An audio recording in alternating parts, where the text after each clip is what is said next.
პროფკავშირული ორგანიზაციის შექმნა სამუშაო ადგილის დაკარგვის მიზეზი გახდა. უმუშევართა რაოდენობას კიდევ ერთი შეემატა. იაპი-გიუენ ბათუმის თანამშრომლები მძიმე სამუშაო პირობებსა და მცირე ანაზღაურებას აპროტესტებენ და დახმარებისთვის მთავრობას მიმართავენ. წინააღმდეგ შემთხვევაში გაფიცვით იმუქრებიან. მუშების პრობლემებს თამარ კიკნაძე გაეცნო. ყოფილი ფოსტის შენობის მშენებლობაზე დასაქმებულებს ხელმძღვანელობა სამსახურიდან პროფკავშირული ორგანიზაციის შექმნის გამოათავისუფლებს. მომხდარზე განცხადება დასაქმებულთა სახელით აჭარის მშენებელთა დარგობრივ პროფკავშირში გაკეთდა. თურქი მე პატრონე განრისხდა, თურმე მშენებელს დასაქმებულს არ აქვს უფლება წარმოების ხელმძღვანელის გარეშე პროფკავშირის ორგანიზაცია არ ამარტო დაფუძნების, არამედ კომისიის გაწევრიანებისა. აჭარის მშენებელთა დარგობრივი პროფკავშირის თავმჯდომარე პროფესიული კავშირის შექმნის მიზეზებზეც ისაუბრა. არის მთელი რიგი პრობლემები.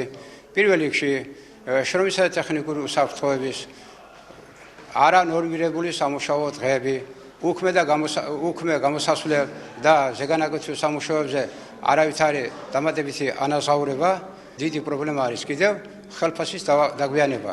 დაახლოებით ბოლო 2 თვის ხელფასი არ მიუღიათ. იაპი-გიუენ ბათუმში ამბობენ, რომ კომპანიის ხელმძღვანელობამ დასაქმებულებს გადაწყვეტილების თაობაზე მხოლოდ წინასწარ ინფორმირება მოთხოვა, თუმცა ეს დასაქმებულის სამსახურიდან გათავისუფლების მიზეზი არ გამხდარა. პროფკავშირების წინააღმდეგი არავინ არ ყოფილა. გაშვების მიზეზს რაც შეეხება, თქვენაც გაჩვენეთ ხელშეკრულება, რომელიც ხელშეკრულებას ვადა გაუვიდა და ამის საფუძველზე იყო მხოლოდ ერთი პიროვნება გაშვებული. არის მხოლოდ 1 თვის ხელფასი გაუცემელი და არის ეს დამკვეთიდან გამომდინარე, არ მიზოდა ეს, მაგრამ დამკვეთის ველოდებით თანხას ამ კვირაში თუ არა მომდევნო კვირის ბოლომდე გაიცემა ყველა ხელფასი. დღესვე განცხადებები გააკეთეს სინოჰიდროში დასაქმებულებმა წლების განმავლობაში არსებულ პრობლემებს აქ კონტრაქტის ვადის ამოწურვამდე დასაქმებულთა სამსახურიდან უმიზეზო დათხოვნაც დაემატა.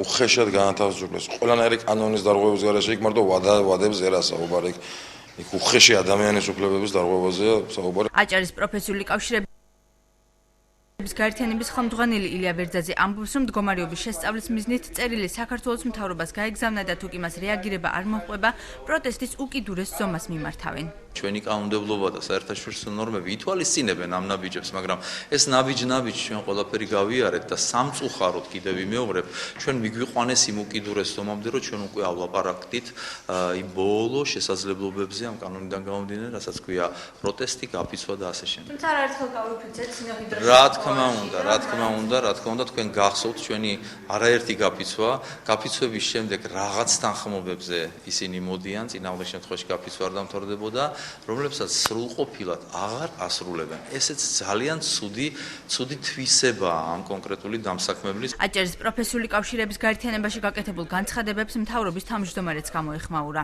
ჩართულია ინფრასტრუქტურის სამინისტროს წარმომადგენლები, რომლებიც ამ პროექტის ზედამხედველები არიან, ასე ვთქვათ, დამკვეთები, ვიცი რომ მოლაპარაკებები მიმდინარეობს და ვფიქრობ კომპანიასთან, სინოჰიდროსთან ერთად ამ საკითხს ახლო მომავალში მოვაგვარებთ. კიდევ ერთი იაპი-გიუენი ამის შესახებ არ ვიცი, ალბათ გავერკვევ. დასაქმებულები უცხოური კომპანიების მიერ დამკვიდრებულ ტენდენციებზეც საუბრობენ, ამბობენ, რომ სამუშაოების ბოლო ეტაპზე თანამშრომლებს უხელფასოდ ტოვებენ და ქვეყნიდან მიდიან, რისთვისაც ხელისუფლებას დახმარებას თხოვენ.